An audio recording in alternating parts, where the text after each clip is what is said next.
ओम नमः शिवाय। सोमवार व्रत कथा। एक बार एक साहूकार भगवान भोलेनाथ को बहुत बड़ा भक्त था। उसके पास पैसा बहुत था, लेकिन उसकी कोई संतान नहीं थी। वो हर रोज भोलेनाथ की पूजा अर्चना करता और शिव जी के समक्ष दीपक जलाता। साहूकार की केवल यही इच्छा थी कि उसके घर संतान हो। साहूकार की भक्ति देखकर माँ पार्वती ने भोलेनाथ को कहा, आपका ये भक्त बहुत दुखी है, आपको इसकी इच्छा पूरी करनी चाहिए। भोलेनाथ ने माँ पार्वती को बताया, इसके पास पुत्र नहीं है और यही इसका दुख है।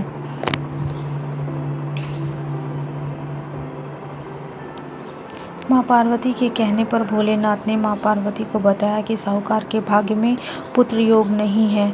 अगर साहूकार को पुत्र का वरदान मिल भी गया तो उसका पुत्र केवल 12 वर्ष तक ही जीवित रहेगा।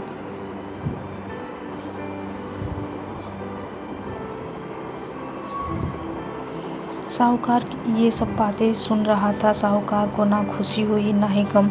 वो पहले की तरह पूजा पाठ करता रहा। एक दिन उसकी पत्नी एक बालक को जन्म दिया।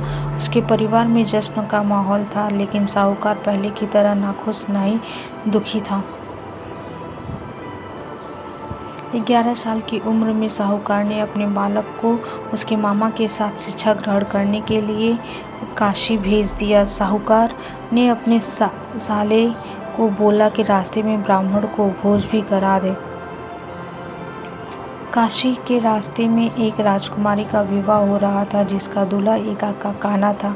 उसके पिता ने जब साहूकार के अति सुंदर बेटे को देखा तो उसके मन में आया कि क्यों ना घोड़ी पर बिठाकर शादी के सारे कार्य संपन्न करा दिया जाए। जब विवाह संपन्न हो गया तो जाने से पहले साहूकार के बेटे ने राजकुमारी की चुनरी के पल्ले पर लिख दिया कि तेरा विवाह मेरे साथ हुआ है, लेकिन जिस राजकुमार के साथ भेजेंगे वह एक कान्हा है।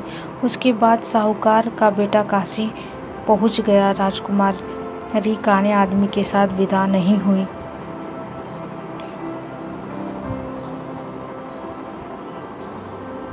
एक दिन काशी में जब यज्ञ के दौरान भांजा बहुत देर तक बाहर नहीं आया, मामा ने अंदर जाकर देखा तो भांजे का प्राण निकल चुका था।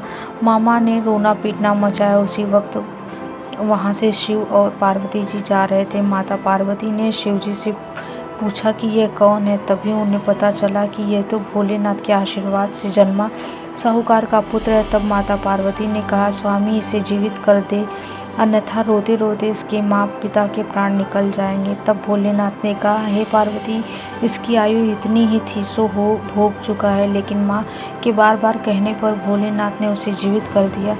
लड़का ओम नमः शिवाय करते हुए उठ बैठा और मामा भांजा दोनों ईश्वर को धन्यवाद दिए और अपनी नगरी की ओर लौटे।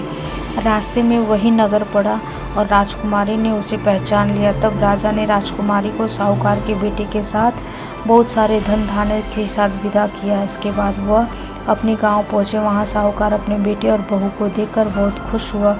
उसी रात साहूकार को स्वप्न में शिवजी ने दर्शन दिया और कहा, तुम्हारे पूजन से मैं प्रसन्न हुआ। इस प्रकार जो व्यक्ति इस कथा को पढ़े या सुनेगा, उसके समस्त दुख दूर हो जाएंगे और मनोवांछित सभी मनोकामना की पूर्ति होगी। ओम नमः शिवाय। ओम नमः शिवाय। हर हर महादेव। हर हर महादेव।